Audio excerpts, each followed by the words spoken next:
continuously faces the challenge of climate change, it is important that we now start to rethink how we produce, how we grow, and how we consume food.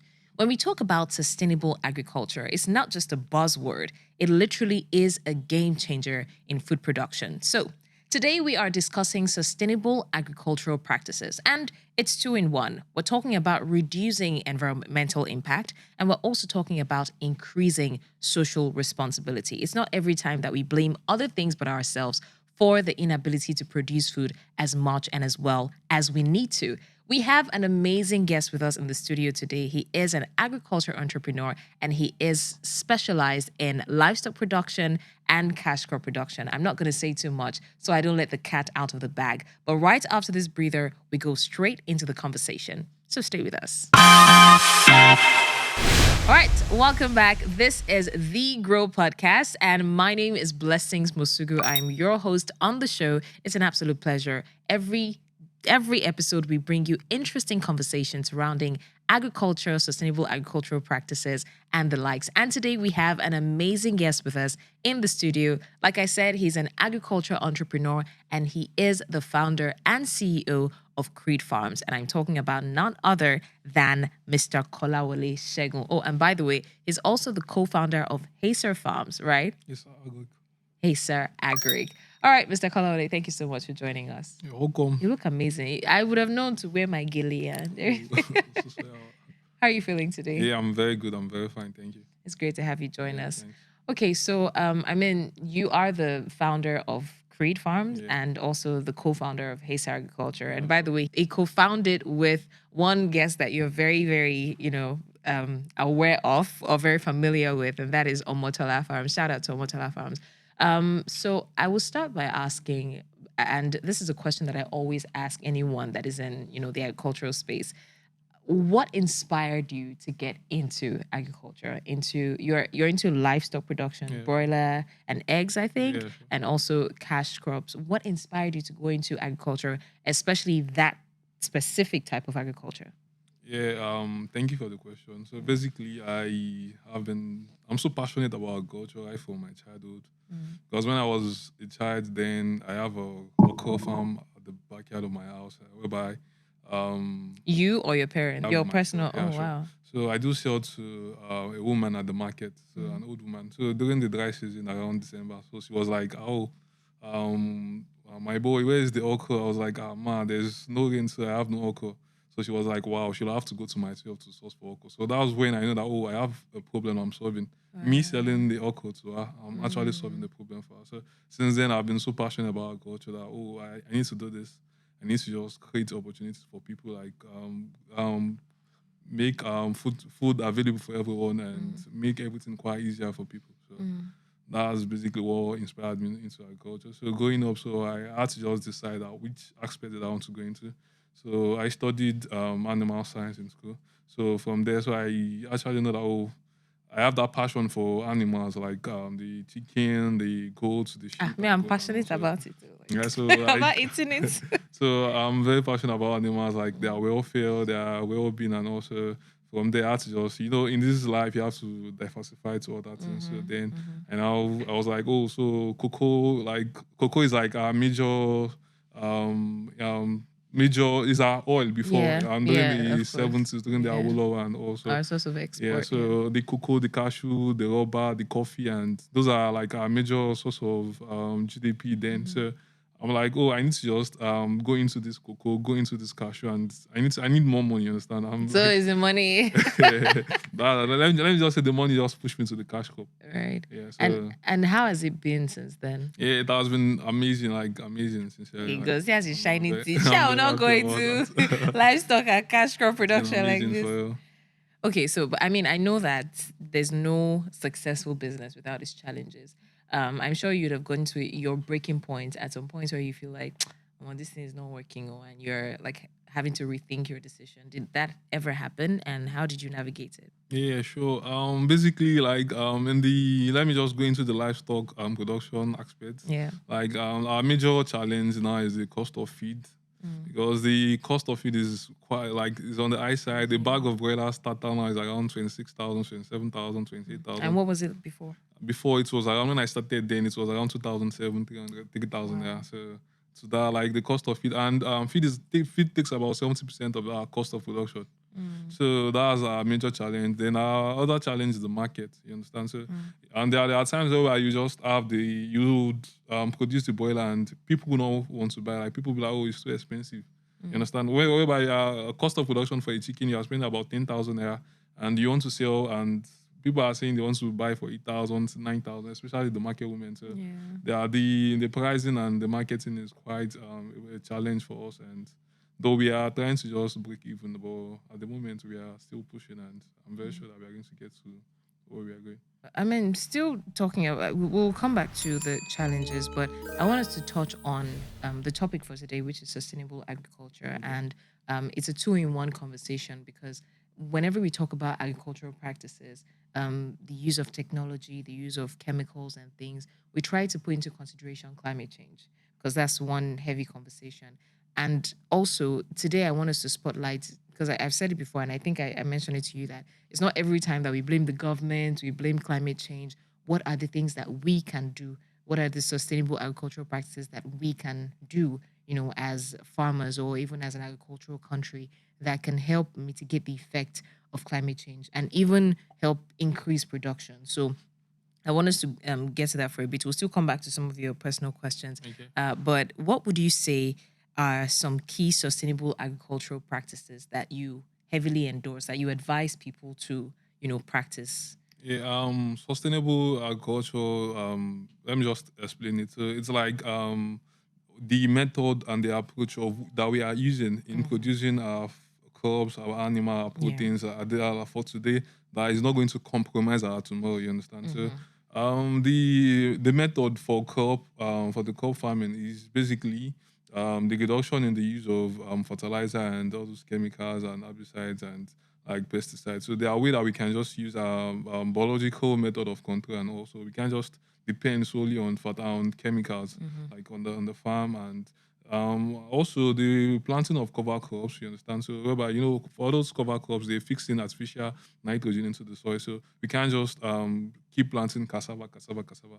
There are times whereby we need to just consider the soil. The soil is like the mother earth, like we do say. So we need to just we need to practice crop rotation. After planting cassava, we can move to another place, then plant cover crop over there, and move to another place to plant our cassava. Then like rotating different, you understand, different Yeah. crops on the land. So, and also in the poultry sector of sustainability in the poultry sector, basically like nowadays people abuse the use of antibiotics, like, and before, if the best needs they get antibiotics before antibiotics. So we need to just limit the usage of antibiotics, and we need to practice integrated farming system whereby we the poultry farmers, we take our physics, our liters, we give it to the crop farmers to use it for their crop production and all. So the crop farmers also, they can just give us the waste, like the cassava shaft and all, Yeah. dry it, then give it to our cows. And so that way we are just, even on the fish farmers, the water from the drainage, we can just use it to wet our farms, because So it's exactly. rotating. So we rotating those our sectors among ourselves is going to help us in sustaining the climate change and all, you get. So Okay, so two things that you said regarding cash crop production, like cassava, for example, and then you also talked about the livestock farming. For that, you mentioned something which is very important that should be done. But considering some of the challenges that we have in Nigeria, for example, if there's a farmland that is viable for farming, and after planting cassava, they want to, plant elsewhere, but we're having issues of flooding, we're having issues of insecurity. So you cannot exactly plant elsewhere. You have to manage what you have, I don't know if you're understanding what I'm saying. So in that situation, what do you do? So I think that some of these challenges are there's a restriction to the rotation that you mentioned because of some of these challenges that we're experiencing. The same goes for the livestock farming and all of that, the antibiotics and all. I also want to ask. Okay, let's talk about the crop farming first, and we'll come to the livestock. What do you think can be a viable solution for that when we're dealing with insecurity, we're dealing with flooding, we're dealing with infertile land, right? How do we now rotate it and ensure that Mother Earth gives when it can rejuvenate, when it rests enough? Sure. How do we ensure that we nurture the earth, but at the same time we have enough to plant? I think the best way to do it is having a proper plan. You understand? So if you have a 1 hectare of land, so there's a way we can just map everything out.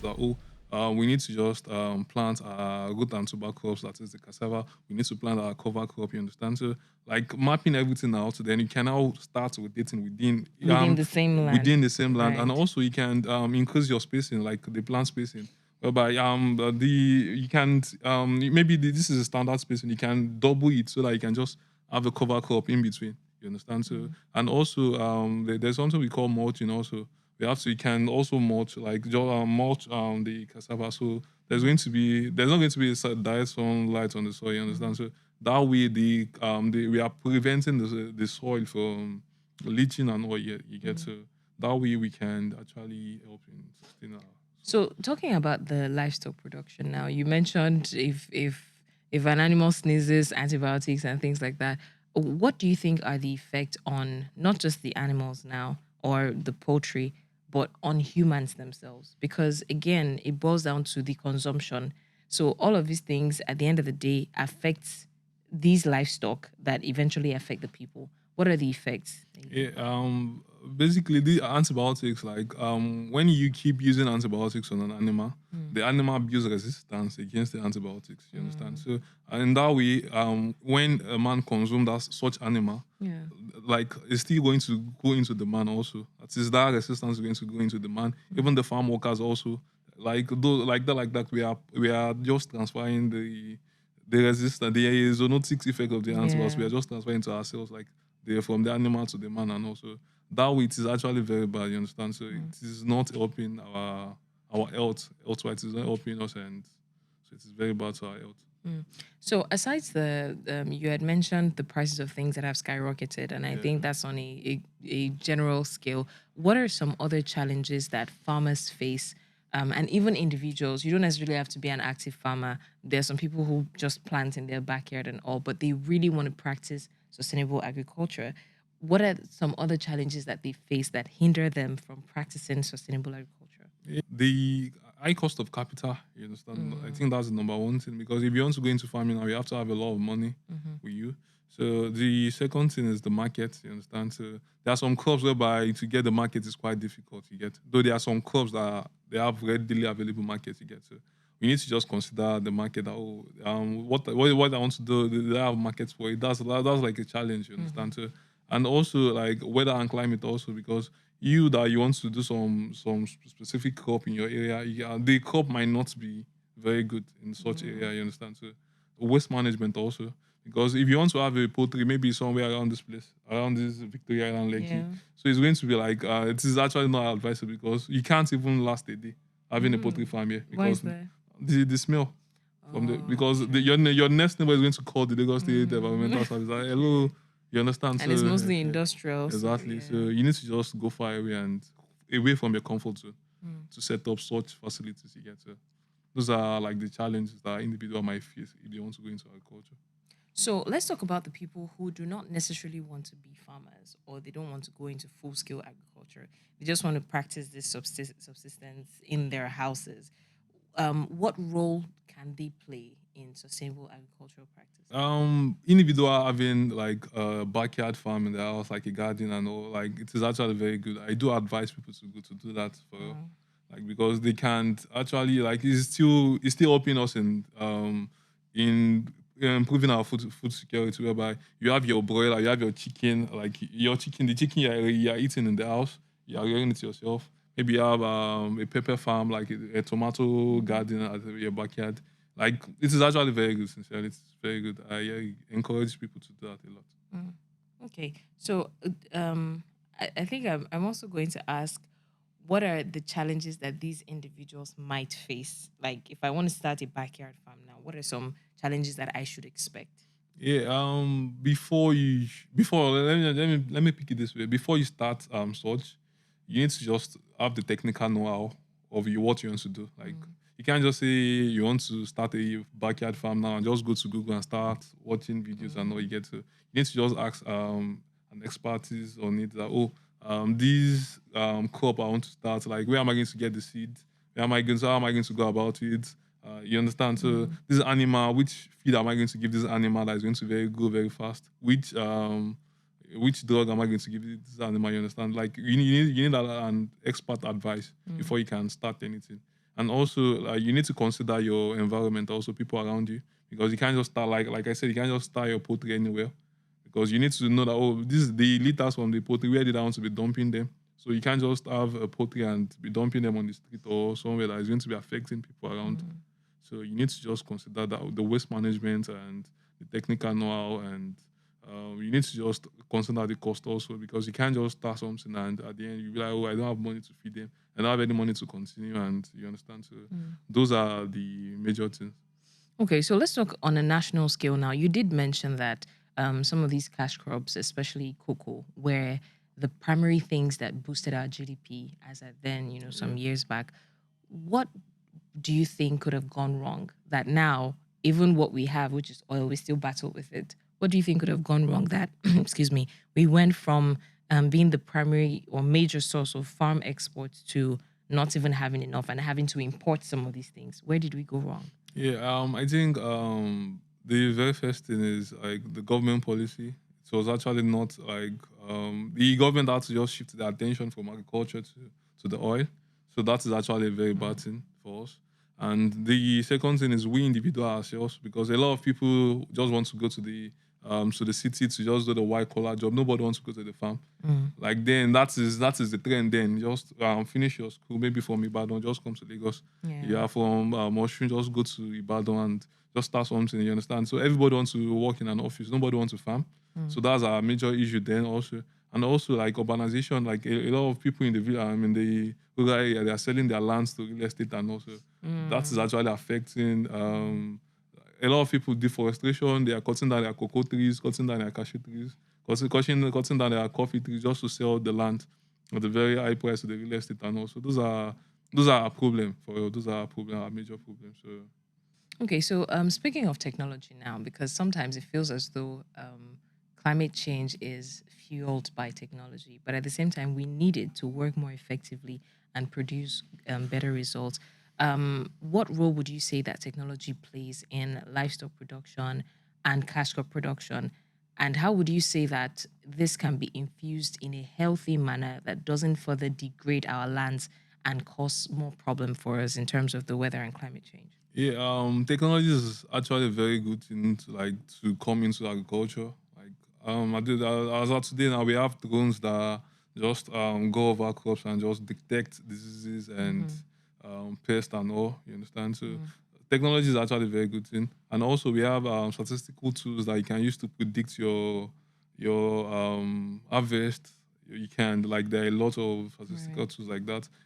We have a lot of AIs, like we have a lot of machineries that are just like in the poultry sector, for example, we have some machine whereby they just pick the egg, arrange it in crate, and just push it to somewhere whereby the worker can just pick it up and just take it to the store. And so technology is actually a very good thing to come into agriculture, and we farmers are very happy about Mm. the technological trends and most of those technology. And I think, yeah, we also have this GMO, also the genetically modified organism, I was going for to ask instance. about that. Yeah, we Yeah. have we have those GMO for seeds. Though there are some GMOs that are actually very good, like the seeds. Whereby, I mean, for instance, like the cassava, we have some cassava stems now, the TME 419. Hmm. We have the Awaya also.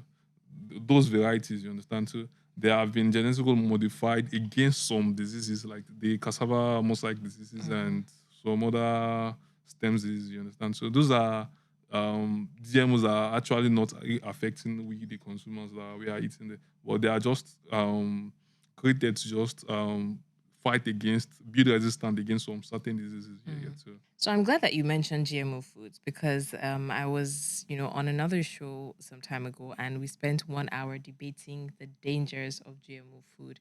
And I think that the major reason why it's a problem is because when we talk about GMO, there's a lot being imported. I know in 2024, I think July or thereabouts, the federal government introduced GMO maize or something like that, to preserve our maize, but we only have a few for our own personal preservation. Most of the others are imported. So when people hear GMO these days, they run because we hear things like some very unrealistic, like you mentioned, while we're on break, watermelon without seeds, some crops looking bigger than usual. And some of these things allegedly are damaging our liver, our kidney. So it's quite dangerous. What would you say to that effect? Not all GMO are bad. Not all GMO are bad. Okay. They are the good ones. Like mostly the most important GMOs that we have. Like the main reason why GMO have been why seeds are being modified, genetically modified, are number one to increase the yield. Right. Like like we can't just we have a lot of people that are hungry. Like we have a lot of people that we need to just feed. Like in the nation, and some people are hungry. We need a lot of food, so we can't still depend on just 1 ton of maize on an hectare. So we need to just improve the yield. You understand? So some little improvements. You understand? So not that everything is bad. There is a golden rice whereby vitamin A is being introduced into the rice, whereby it increases the vitamin A into the rice, and it is GMO also. We have other GMOs that are for diseases resistance, like the cassava mosaic diseases in the TME 419, that is the cassava variety and Hawaii variety. So there are a lot of GMO that are not actually bad. You understand? So not all GMO are bad.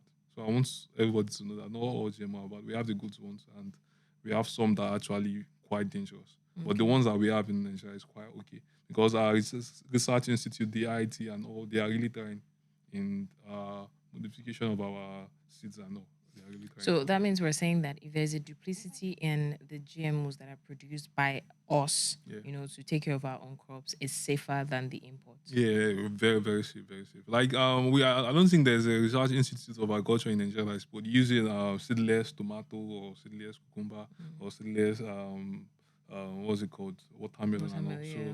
like most of our things are still quite okay. Like you understand, so there are only just little improvements in it, like for the yield, for the for instance, for the pesticide, like there are some seeds that are resistant to some pests. Instead of you wasting money and buying pesticide and start spraying, which is actually not even quite okay, you understand? So there are some seeds that are actually resistant, drought tolerance and all, you understand? So GMO is actually not a bad thing.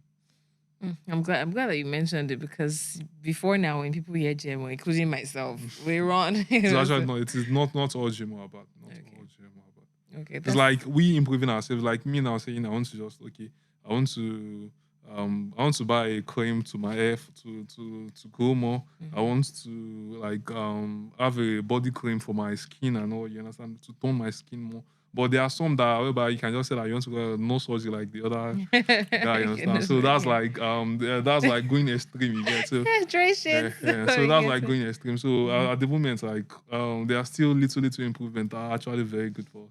But do you think that in the nearest future we might want to explore? Oh, yeah, that's where the problem is. You get, but it depends on our on our institute, our government, and like our agricultural institute. You get, depends on that. But at the moment, people are like every farmers are just craving for this sustainable farming. You understand? Everybody wants to do something that is very safe and very okay for people to consume. Me personally, my farm, I only use antibiotics from day 2 to day 6. I don't use antibiotics anymore. I just use water, and most times they bring out my broilers, and I have like the bitter leaf plants. So they just pick those bitter leaves, and they are actually very good for them. So because I know that what I'm giving out to the people have to be very safe. So I have to be very sure that this is my chicken are very healthy, like for consumption. You understand? So that is actually it. Yeah. So. Okay, so I want to ask a very pivotal question. Not like the ones I've been asking are not important, but if you were to prefer a solution to sustainable food and availability of it, whereas there is food all year round, food production all year round, what would that solution be? Yeah. Okay, let me just comment. If I'm the Minister of Agriculture, which Yes, I'm please. aiming to be. Hey, I like So that. yeah, so So if this is your manifesto yeah, now. yeah, Let's yeah. So hear it. what are my plans are actually this. Number one, we have to just bring the urban to the rural. That is, the rural area is quite too local, like no electricity, poor infrastructure, no network, and no, you Insecurity. understand, insecurity also, a lot of challenges. So if we can make the rural look like the urban, go to South Africa, we have they have shop rights in their rural areas. You understand, Mm-hmm. whereby people you don't even need to go to the city for anything. You have everything you need in the rural area. So you understand, if we can have like good network in the farm, if we can have 247 electricity in the farm. If you can have stores like already stores like fun park and everything, field, view center, cinema. If we can have everything in there, people are going to go back to the farm and people are going to be farming all year round. You understand? Having electricity in the farm, we can have a 24/7 farming system whereby we actually go our day and night we are working and making sure that because like for instance like if you are getting a brother in now 6 weeks you can get a brother for like 3-4 kg in 6 weeks if you are feeding them day and night. You understand? So we can actually do that in Nigeria also if we can actually take the urban to the rural.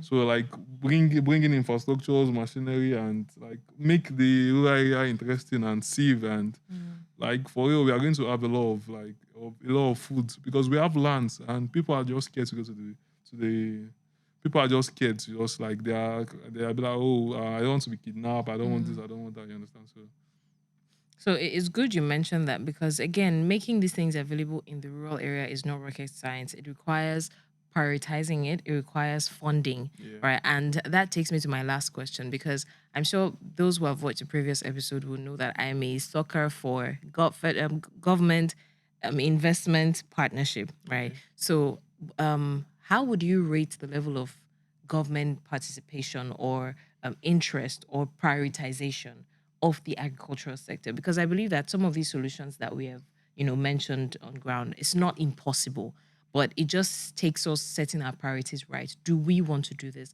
How much money is required, and how do we fund these projects? That's the only gap between the thought and its manifestation. So, how would you rate government participation, and what do you think they can do better in terms of partnering with private sector and even the public sector?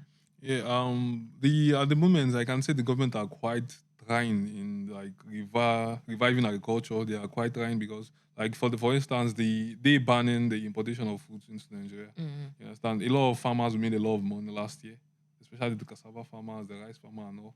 Since like we are the one producing the rice, we are eating Yeah. the gari and everything. So the government are quite encouraging farmers to go to the farm and all. But at the same time, we need like adequate security in the farm. We need like infrastructures. We need enough facilities in the farm so that we can be safe and we can produce a lot of things in the farm. So we need more government intervention. We need funding. We need grants. For the Bank of Agriculture, I don't think it's actually working because if you want to go, we need loan. We need like you get so, and we need insurance also because from what I read about the Bank of Agriculture, if you are taking a loan from any bank, farmers can just walk into any bank to take a loan. The government is going to serve as the guarantor for that loan as far as you are investing the money into agriculture. You understand? So we need to just revive a lot of things. We need to revive a lot of things. Just banning the importation of rice and other food commodities is not enough. We need grants, we need loan, we need security, we need facilities, we need a lot for, and we need education also. We need to just teach, like we need our extension agent to teach our farmers also that okay, we can't just continue practice the traditional method. We need to just advance. We need to just like do more and explore more. You understand? Learn more and do more. All right, that's it. It's been a very, very interesting episode. Honestly, I didn't want to go because I love it when there's more insight into some of these things. And I'm glad that he talked about GMO foods because that alone can be a whole topic on its own. But today's been a very interesting conversation on sustainable agricultural practices, reducing the environmental impact, and at the same time, increasing social responsibilities. And our amazing guest, Kolawole, has done justice to that because he made mention of a lot of things that farmers can do better, that the government can do better, that institutions can do better. Thank you so much, Kolawole Segun. Kolawole Segun is an agricultural entrepreneur. He's more into livestock farming, broilers and eggs. I'll come for my own, and also cash crop farming. Thank you so much for joining us and discussing this. It's been a pleasure having you. He is the CEO of Creed Farms and also the co-founder of Haysar Agriculture. Yeah. I got that right. Thank you so much for watching. It's been a very interesting episode on the Grow Podcast. This is where we talk about sustainable agricultural practices, food sustainability, because that's one of the major things in our society that needs to be worked on, because trust me, everybody does need food. My name is Blessings Mosugu. It's been a pleasure being your host. Do well to like, share, and drop a comment if you learned anything from this. Someone else on your feed will want to see it. So click the share button now and wait for more episodes of The Growth Podcast. Till then, bye.